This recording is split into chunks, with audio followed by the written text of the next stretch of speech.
Welcome back to Deep Thought. We're going through Donkey Kong Country 3, and it's time to visit the overly tall mountain, and totally not a reference to any other mountain, K3. More like gay 3, am I right? Ooh! No, not really. This is too gay. Isn't the K3 KKK?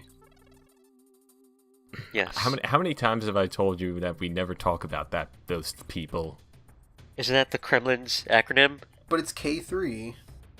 But Donald Trump is a white supremacist! Nice joke, Mia.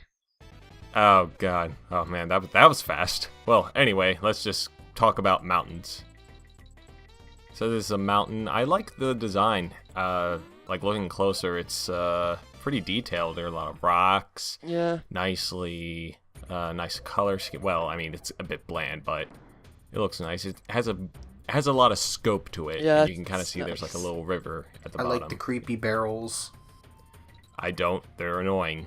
And they're creepy. The worst kind of creepy. But you don't get hit by them. They can't be annoying. I mean, fair enough, but, well, in the takes where I did get hit by them, they were annoying. Even you're so good at describing the mountainside. You're like, I swear it was like talking to Bob Ross right there.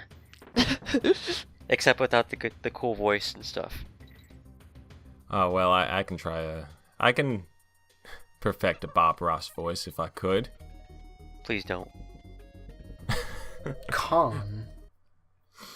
So this world, K3, is, well, I did say it wasn't a reference to anything, but it's obviously a reference to the sister mountain to Mount Everest, K2. But if you do search for K3 on the internet, you do find it is actually the name of a Belgian girl band with a Dutch repertoire, who's mainly aimed at pre-adolescent children. Oh. I see.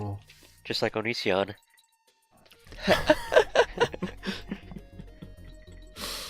Oh, it's not that kind of aiming. Thank you very much. But yeah, so like they're essentially the Spice Girls of Belgium.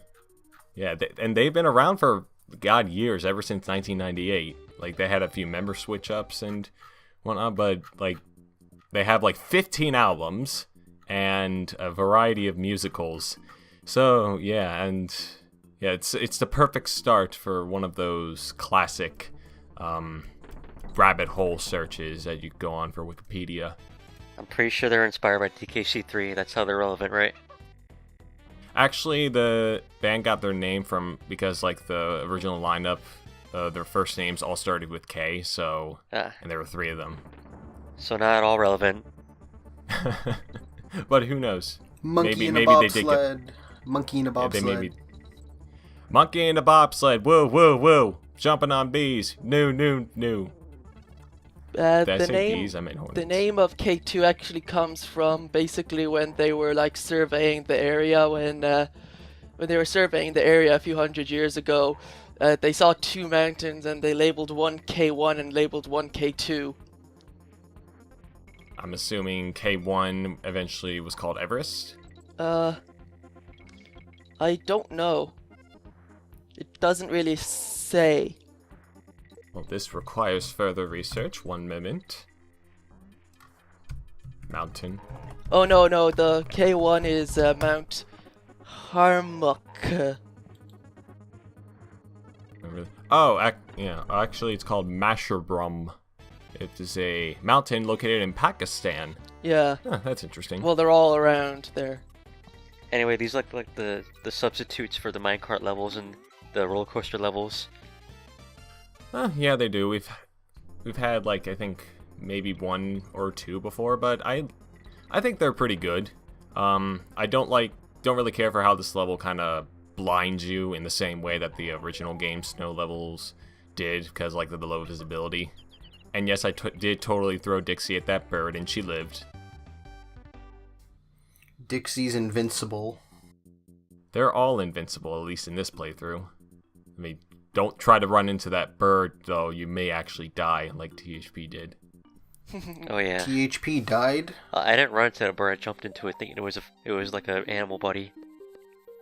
Yeah. Well, now you know your lesson. Well, how are you supposed to know that? Even if, like, I never played the game before, so I suppose that's true. And the but, guy looked like, friendly. Well, looks can be deceiving, and honestly, I never trust anything. Everything is an enemy unless it's not. So, yeah. That's how I go about life. And that's gotten you into many places, hasn't it? Mm-hmm. Yeah, it's good, good. Follow Mia's repertoire, people. She's a role model for everyone. Also, That's funny. this barrel level is okay. It's all right. It's like Mario 2. I mean, it's like one of those. It's like that Bible game, right? Yes. Not Mario 2. Yeah, it kind of is. Is Donkey Kong Country 3 the Bible? Yes. No, it's not. This is game theory. Oh no, let's not talk about game theory again. Well, it does have Jesus Barrel. Game theory is shit. I still have the scars from the last episode. Also, why are those crocs faster this time? Are they feral? They feral crocs? Is it that time of year already? I hate Crocs. You and your Crocs. You're thinking of my kind of crocs. I'm talking about crocodiles. Crocodiles are fun. I wish you'd croc a die. I have no idea how to interpret those exchange of words, so I'm just going to ignore it. Yeah, it's Mia's jokes. You're not supposed to interpret it. Oh god, Mia's joke. Where's the laugh track, THP? We need the laugh track in order to make it funnier. Get on I'm it. too lazy to get my phone. Okay, fair Just enough. edit it in post, fam. Yeah, I'll just make it louder than all of the audio, and just have it on so it kind of mutes us out. Okay. Those barrels that are at a really weird angle, the ones going down the waterfall. Yeah, they are. It kind of does have the same problem with like other games that tried these kind of mechanics, like as we mentioned before, Super Mario Bros. 2 and that Bible NES game, which I think was called Bible Adventures? No, it wasn't Bible Adventures. Everything has a weird sort of angle on it in Donkey Kong Country. It's hard to tell when you're gonna hit something and when you're not. Yeah, like Yeah. Or as what's we, solid and what's not. It's weird. It's weird when you have something like when there's something after the goal rope. and it's certainly a good thing it allows you to go past the goal rope in order to get that specific thing. Otherwise, that's just bad design. But you know what isn't bad design? This level. I actually really like it a lot. Oh yeah, this one is cool. Well, it's got the spider animal buddy, so it's probably shit. No, I mean, say what you want about Squitters. I think he's pretty cool. He's forgetting the sneakers that he has. I just like his abilities, and like despite his size, he can run pretty fast, and he's actually kind of smooth. I just like this Jumping up idea around that his like webs. someone's playing like virtual cop, except like With spiders. yeah, but like I just like the idea that like you were the target in one of those kind of games. Yeah, why don't games do that more often? Or I'm pretty sure some games have, but I haven't played them yet, so who knows. And these green banana sections have not improved in the slightest at all. They're still as tedious as they were in the beginning. So if anyone out there was hoping they'd be better, well, sorry to disappoint you. It's fine, our audience are used to disappointment. Yeah, Flame. Audience? We have an audience? It's Flame. That's why I said Flame. It's just him. He only watches it to make fun of us though. Yeah. Oh, I thought that was just you two. Oh well. At least they have something to... You missed the oh. Oh, you got it, never mind. Aha! Don't count your chickens before they hatch. So But satisfying. she's not a chicken, she's a fox. Okay, don't count your bone penises before you hatch. Or, fuck, I messed that up. Quick, someone bring in the Seinfeld track. There we go. It's really goopy pink stuff. I wonder... I saw this picture on Tumblr where someone was trying to convince another person that this pink stuff was what they put in McDonald's meals, and then someone pointed out that that there was the Tubby Custard Machine. I'm wondering if it's that. I No, think it's the... Go ahead. Okay, I think it's the Megamac from Chemical Plant Zone in Sonic 2. Well, you know what? That's water, though, isn't it? It's not slime. It's called Megamac. What the hell is Megamac? What the manual calls that water. Well, it's not slimy, though. Well, with all the similarities between this and practically any Sonic game, I suppose that's fair to assume. Oh wait, are you controlling it now? Yeah, Oh, cool. This is actually one of my favorite bonus First-person rooms. shooter. Yeah, because you get to kill all the enemies with this thing, and it's kind of off the aiming because Yeah. these guys like to jump around a lot. And then you shoot the bear coin. It's a nice distraction. You think if there was a DKC4, there would have been like a first-person shooter section, like ripping off Doom Or Duke Nukem, Donkey Nukem. or Toy Well, Story? I mean, there is a DKC4. It just came out after. That's DK64. No, Donkey Kong Country Returns. That's not a That's not sequel. DKC4. Yes, it is. No, it isn't. No, it's not. It doesn't say DKC4. It says Donkey Kong Country Returns. Oh, you're one of those people. And it's not a worthy sequel. One of those people that gets the title right. Like, I mean, bitch about all the motion controls you want, but I think the game is just fine. It's a good little platformer. But yeah, Donkey anyway. Kong was more than a good little platformer. Okay, then what else was he? He was an ape. Yes. I'm waiting for Mia's explanation as to how deep these games can be. I don't know. Penguins. I just know that DKC Returns, Tropical Freeze just don't match what these games were. In terms of quality. And they don't... Neither does Sonic 4, but that's called Sonic 4. Yeah, but then they realized their mistake and it came out with Sonic Mania. Yeah, and I don't consider that a worthy sequel to Sonic 3 and Knuckles. What, Sonic Mania? No, Sonic 4. Oh. Well, as I keep saying, to each their own. But I disagree about the Returns and Tropical Freeze not being worthy of Donkey Kong Country name. Well, they don't even play the same, though. Exactly. They play a bit slower, sure, but they're still essentially the same. You go around, play as a monkey, or an ape in this case. You jump around Actually, a bit. you play as two monkeys in the originals. Fuck you. And you play as two monkeys in that one too, in Returns too. In the multiplayer. No, you just play as DK. You cannot play as any other Kong, only DK.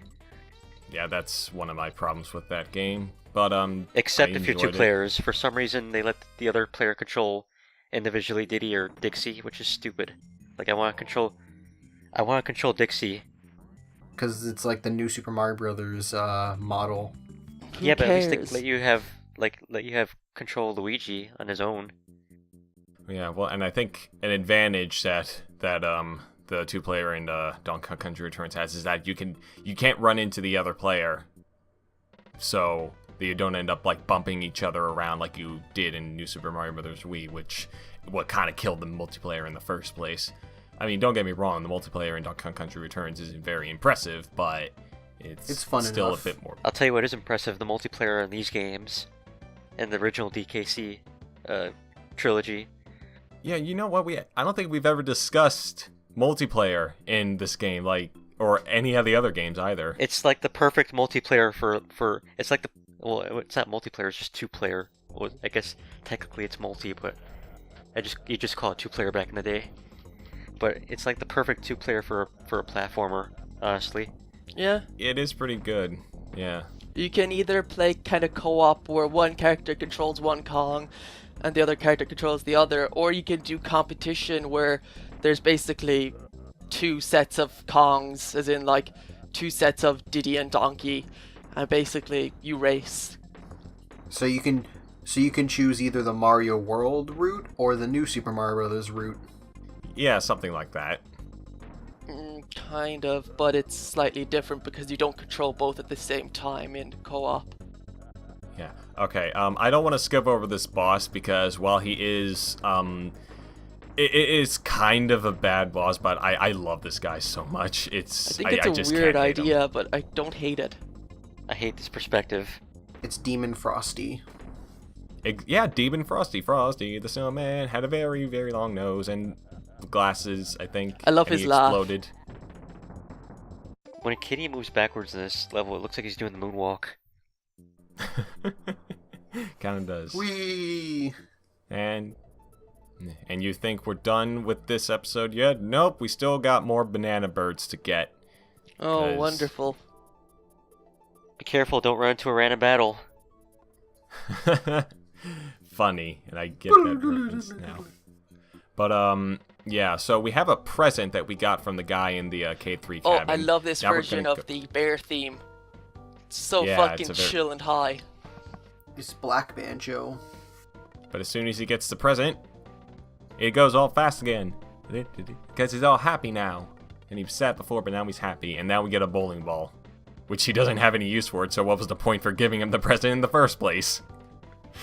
And then after that, we gotta go back to Mechanos and give the cannon guy that's there the bowling ball.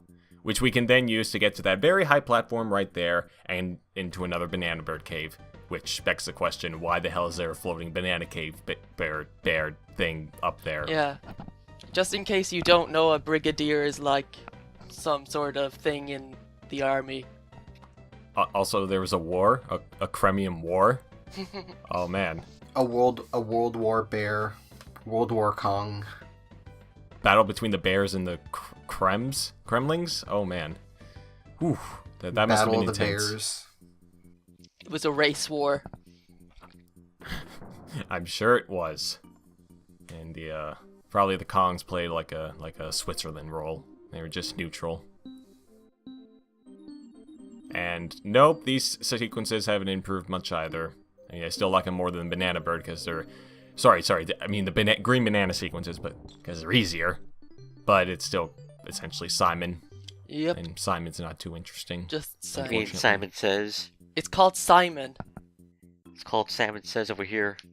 Well, we are dirty Yanks, THP, so nothing's wrong. Why do you want to play with someone named Simon? That's a good question. Simon's probably a dick. Also, I did kind of forget one thing over here. Like, there's a cave behind Mr. Cabin Man's cabin. It was like right there. But it's still not different from any of the other ones. Is it just me, or does this cave look like it has a face? Kind of. I see it. Those are eyes. The crystals kind of form the nose and the mouth. It looks kind of creepy if you look at it closely. Yeah, it's called Simon. Oh, okay. That's my favorite kind of cave, Simon. But we can't talk more about caves, but maybe we will in the next episode of Deep Thought. See you then.